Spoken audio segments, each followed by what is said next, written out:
प्यारे बच्चों, देखते हैं एक्सरसाइज 14.1 का क्वेश्चन नंबर 5। और क्वेश्चन नंबर 5 में है हमारे पास, किसी फुटकर बाजार में फल विक्रेता पेटियों में रखे आम बेच रहे थे।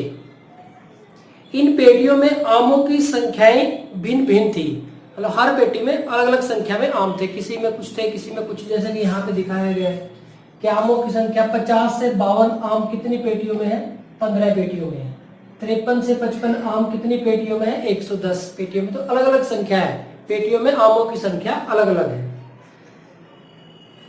पेटियों की संख्या के अनुसार आमों का बंटन निम्नलिखित था। तो ये आमों का बंटन दिया हुआ है। तो यहाँ पे कहा गया है कि एक पेटी में रखे आमों का माध्य संख्या ज्ञात करो। तो हमें क्या करना है? पेटी में रखे आमों की माध्य संख्या ज्ञात करनी है, यानी कि एक पेटी में माध्य कितने आम हैं। उसके बाद अपने माध्य ज्ञात करने के लिए किस विधि का प्रयोग किया है, और आप जो माध्य है वो ज्ञात करने के लिए कौन सी विधि का प्रयोग करेंगे, ये भी आपको बताना है। अब देखो, आपके पास क्या दिया हुआ है? आमों की संख्या दी हुई है और पेटियों की संख्या दी हुई है। तो आप कोई भी विधि का प्रयोग करें तो उसके लिए आपको वर्ग चिन्ह तो निकालना ही पड़ेगा। वर्ग चिन्ह हम सबसे पहले निकालेंगे। ये हमारे पास क्या होता है? xi। तो वर्ग चिन्ह निकालने के लिए 50 और 52 को जोड़ देंगे और बटे में 2 कर देंगे। जैसे अब देखो, 50 जमा 52 बटे में 2, तो ये आ जाएगा हमारे पास 102 बटे में 2, यानी कि हमें कितना मिल गया? 51। तो ये हमारे पास 51 आ गया। ठीक इसी तरह से अगर हम 53 और 55 को जोड़ दें, 53 और 55 को जोड़ दें और 2 से भाग करें, तो ये हो गया है हमारे पास 108 बटे में 2, यानी कि 54। तो ये हमारे पास कितना आ गया? 54। अब आप देखो, सिमेट्री चेक करें तो ये जो वर्ग चिन्ह है इसको आप मध्य बिंदु भी कह सकते हैं। मध्य बिंदु मतलब इनके जो बीच में आएगा। अब देखो, 50 और 52 के बीच में तो 51 ही आएगा, और 53 और 55 के बीच में तो 54 ही आएगा, 56 और 58 के बीच में तो कितना आएगा? 57 ही आएगा हमारे पास। ठीक इसी तरह से 59 और 61 के बीच में हमारे पास 60 ही आएगा, और 62 और 64 के बीच में हमारे पास कितना आएगा? 63 ही आएगा। तो ये हमने क्या निकाल लिए? वर्ग चिन्ह निकाल लिए। अब देखो, अगर हम फ्रीक्वेंसी से, बारंबारता से और वर्ग चिन्ह की गुणा करेंगे, fi xi निकालेंगे, तो बहुत बड़ी बड़ी कैलकुलेशन हमें करनी पड़ेगी। तो हम क्या करते हैं, हम यहाँ पे जो आपकी कल्पित माध्य विधि है, इस कैलकुलेशन को छोटा करने के लिए वो कर सकते हैं, या फिर हम पद विचलन विधि का प्रयोग कर सकते हैं और छोटा करना है। तो हम क्या करेंगे? हम और छोटा कर लेते हैं। तो हम क्या करते हैं? पद विचलन विधि यानी कि स्टेप डेविएशन मेथड यहाँ पे यूज करेंगे। अब देखो, स्टेप डेविएशन मेथड यूज करने के लिए हमें a मानना पड़ेगा। तो हम यहाँ मान लेते हैं कि माना a हमारा कल्पित माध्य है। तो a हमने मान लिया कि a हमारे पास, देखो इन वर्ग चिन्ह में जो a बीच में जो संख्या है वो ले लें अंदाजे से। जैसे तो ये हमने क्या ले ली? 57। देखो, 2 इससे ऊपर है और 2 इससे नीचे है, तो हमने 57 ले ली। तो ये 57 आ गया हमारे पास। और ये हमारा a होता क्या है? अगर आप लिखना चाहो तो लिख सकते हो कि ये हमारा कल्पित माध्य है। थोड़ा सा ठीक लिख देते हैं, ये हमारा कल्पित माध्य है। और एक हमें h निकालना है, h। तो ये वर्ग माप है। पहले बच्चों यहाँ पे थोड़ा सा आपको ध्यान रखना है। तो देखो, यहाँ पे ये 51, 54, 57, 60 और 63, तो 3 का डिफरेंस है इसमें। तो वर्ग माप हमारे पास कितना आ गया? 3 आ गया।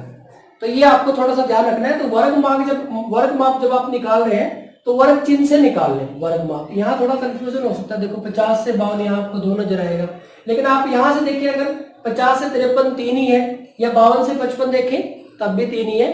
तो आप या तो इस तरह से देखें वर्टिकल, और या फिर यहाँ से वर्ग चिन्ह से देख ले आप। यहाँ से आपको वर्ग माप बड़ी आसानी से मिल जाएगा, कोई गलती नहीं। अब यहाँ से देखो, हम क्या निकालते हैं? ui निकालते हैं। ui होता है हमारे पास xi माइनस a बटे में h, या फिर हम लिख सकते हैं कि ui xi माइनस a का मान हमारे पास 57 है, और बटे में एच, एच का मान हमारे पास 3 है। थोड़ा सा ऊपर कर लेते हैं क्योंकि इसकी सीध में लिखने में हमें दिक्कत आएगी।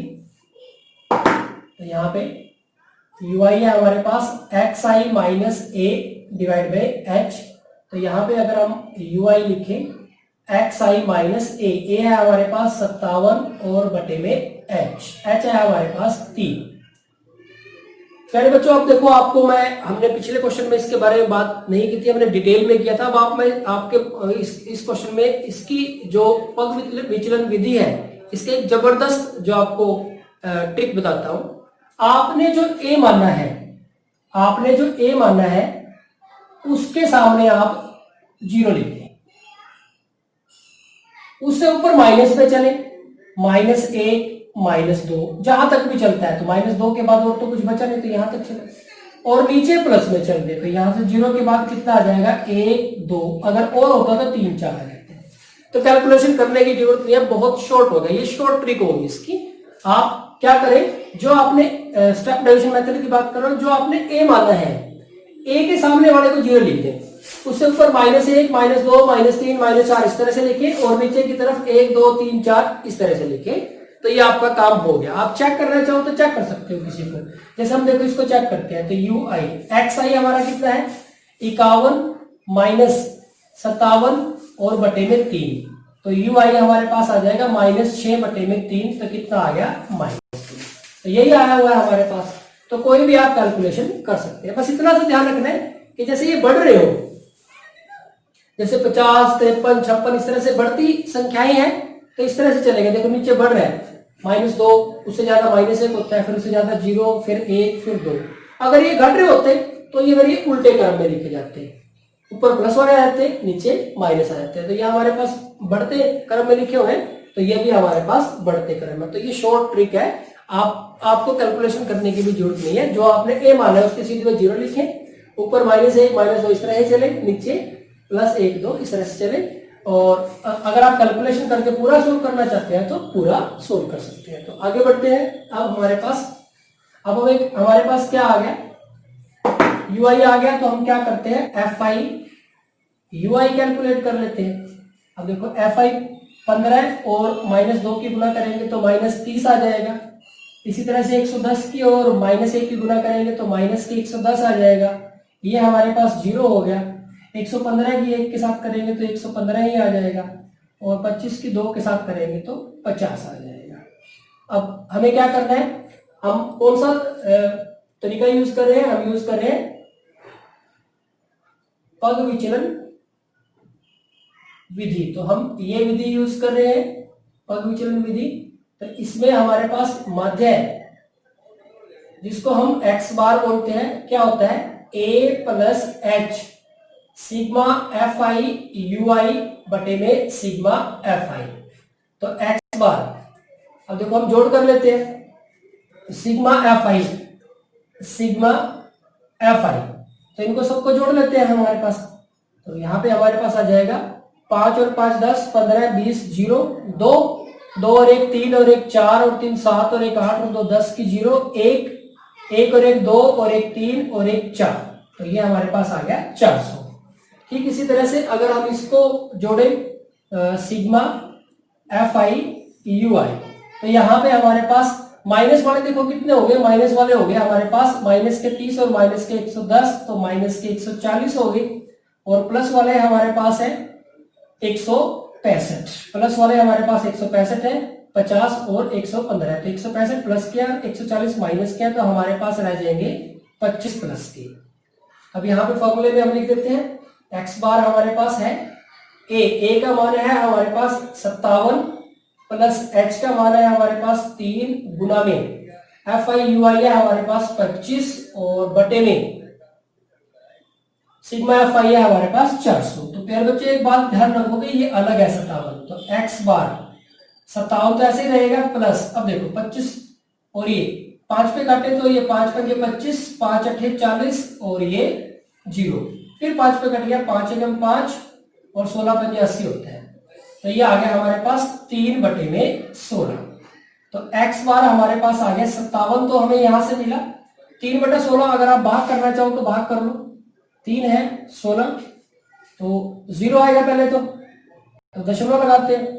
16 एकम 16, तो ये 32 तो ज्यादा हो जाएगा, तो ये 14 बच गया हमारे पास, 0 लगा दी।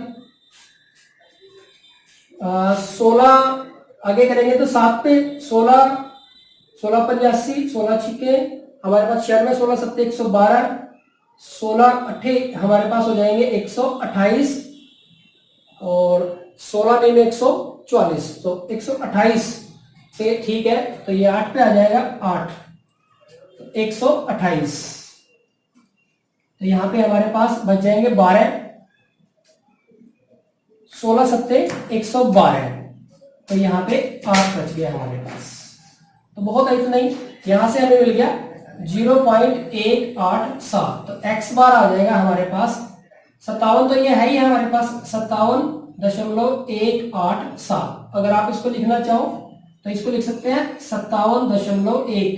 अब दो अंक तक, दशमलव के बाद 2 अंकों तक लेते हैं, तो अगर ये हमारे पास उससे अगला जो अंक है 5 या 5 से बड़ा होता है तो उससे अगले वाले में 1 बढ़ा देते हैं, तो 1 बढ़ा देंगे तो ये 8 से कितना हो जाएगा, 9 हो जाएगा। तो ये हमारे पास इसका आंसर आ गया। आप इसको भी लिखना चाहें 57.187 भी लिखना चाहें तो भी ये ठीक है। बस आपका ये है कि बुक में आप अगर देखें इसको, ऐसा ना लगे कि आपका जो आंसर है वो गलत है, तो ये इस तरह से पहले 3 दशमलव निकाल के फिर उसको 2 दशमलव में कन्वर्ट कर लिया। तो हमें करना क्या था, हमें एक पेटी में माध्य आमों की संख्या ज्ञात करनी थी। तो हम यहाँ पे लिख सकते हैं कि एक पेटी में माध्य आमों की संख्या, तो एक पेटी में माध्य आमों की संख्या कितनी हुई, 57.19, तो ये हमारे पास इसका आंसर है।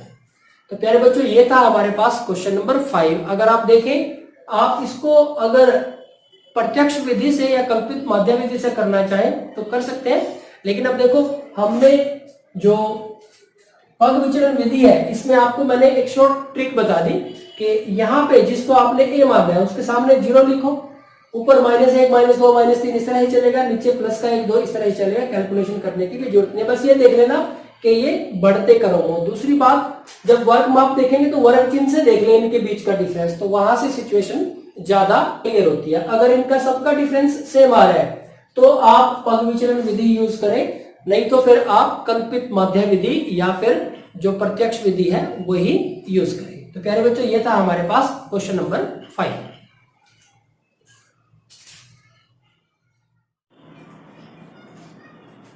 प्यारे बच्चों देखते हैं क्वेश्चन नंबर 6। और क्वेश्चन नंबर 6 में कहा गया है कि निम्नलिखित सारणी किसी मोहल्ले के 25 परिवारों में भोजन पर हुए दैनिक व्यय को दर्शाती है। तो किसी मोहल्ले के 25 परिवारों के बारे में बात हो रही है, यानी कि इनका जो जोड़ा है वो 25 है। आप लिखना चाहो तो लिख सकते हो कि सिग्मा FI ये हमारे पास 25 है। जोड़ लें, 4 और 5 9, 9 और 12 और 9 21 और 2 23 और 2 25। तो यहाँ से तो ये तो जोड़ आ गया, क्योंकि फॉर्मूले में इसकी तो जरूरत पड़ेगी हमें। तो यहाँ पे दैनिक व्यय यानी कि दैनिक खर्च दिया हुआ है रुपयों में और परिवारों की संख्या दी हुई है। तो क्या 100 से 150 रुपए खर्च कितने परिवारों में होते हैं, 4 परिवारों में। तो 150 से 200 रुपए खर्च कितने परिवारों में होते हैं, 5 परिवारों में। 200 से 250 खर्च होंगे 12 परिवारों में। 250 से 300 खर्च होंगे 2 परिवार में, और 300 से 350 खर्च हो रहे हैं 2 परिवारों में। तो यहाँ पे कहा गया है कि उपयुक्त विधि द्वारा भोजन पर हुए माध्य व्यय ज्ञात कीजिए। तो हमें क्या करना है, एक उपयुक्त विधि द्वारा माध्य व्यय ज्ञात करना है। अब आप देखेंगे प्यारे बच्चों कि यहाँ पे पहले हम वर्ग चिन्ह निकाल लेते हैं, क्योंकि वो तो सभी में कोई भी विधि हम यूज करें तो वर्ग चिन्ह तो निकालना पड़ेगा। अब क्या करेंगे, इन दोनों को जोड़ेंगे, 100 प्लस 150 बटे में 2 यानी कि 250 बटे में 2 यानी कि कितना आ जाएगा, 125। तो यहाँ पे हमारे पास 125 आ गया। अब आगे अगला जोड़ेंगे तो 150 और 200 बटे में 2 यानी कि ये 350 बटे में 2 हो जाएगा। यहाँ पे आ जाएगा 175। तो ये आ गया हमारे पास 175।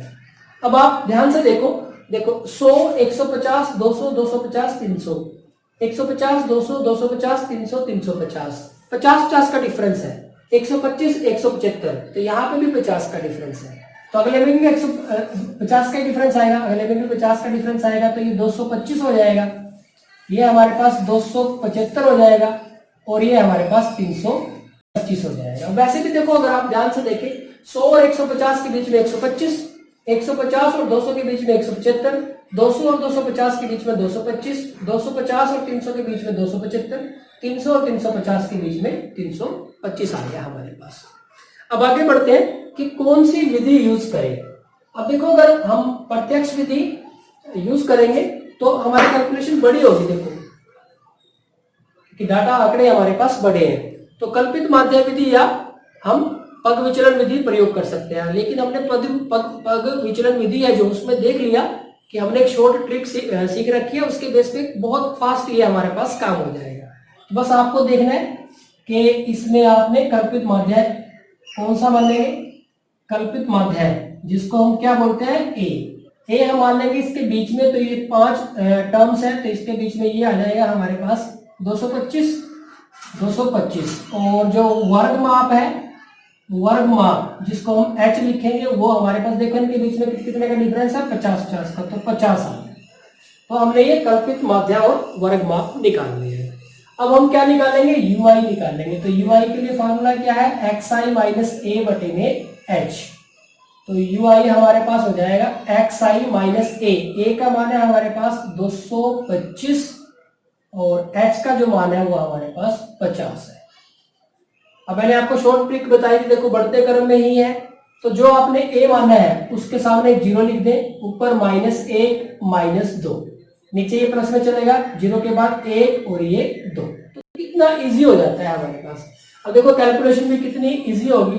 अब हमें fi ui कैलकुलेट करना है, तो 4 की -2 के साथ करेंगे तो -8, 5 की -1 के साथ करेंगे तो -5, 12 की 0 के साथ करेंगे तो 0, 2 की 1 के साथ करेंगे तो 2 और 2 की 2 के साथ करोगे तो 4। अब यहाँ पे हम इसका समीशन कर देते हैं, जोड़ कर देते हैं। सिग्मा fi ui ये हमारे पास हुए -13 और ये हमारे पास हुए +6, तो -7 बच गए, तो इनका जोड़ आया हमारे पास -7। तो हम यहाँ पे कौन सा मेथड यूज करेंगे, कौन सी विधि यूज करेंगे, पग विचलन विधि, पग विचलन विधि, इसको इंग्लिश में बोलते हैं स्टेप डेविएशन मेथड। तो हमारा जो माध्य होगा x बार वो होगा a plus h summation fi ui बटे में समेशन fi।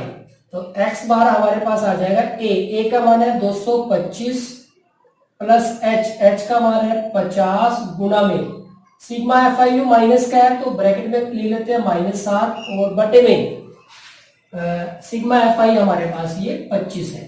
अब देखो x बार 225, थोड़ा सा कैलकुलेशन आपको ध्यान रखनी है। अब देखो मैं दोबारा एक बार लिख रहा हूँ, 50 गुना में -7 बटे में 25। अब देखो ये पार्ट अलग है, ये पार्ट अलग है, तो 25 से कम 25, 25 दूनी 50, तो x बार यहाँ तो हमारे पास 225 है। अब देखो 2 बचा है और -7, 2 सत्ते 14 यानी कि -14 आएगा, तो यहाँ पे हमारे पास x बार आ गया 225 -14 यानी कि 211 रह गए हमारे पास। तो हम लिख देंगे के माध्य व्यय, यहीं पे आप आंसर लिखना चाहो तो लिख सकते हो, या फिर माध्य व्यय, ये हो गया हमारे पास 211 रुपए। तो यानी कि माध्य खर्च है जो परिवारों का या औसत खर्च है जो परिवारों का वो कितने रुपए है, 211 रुपए है।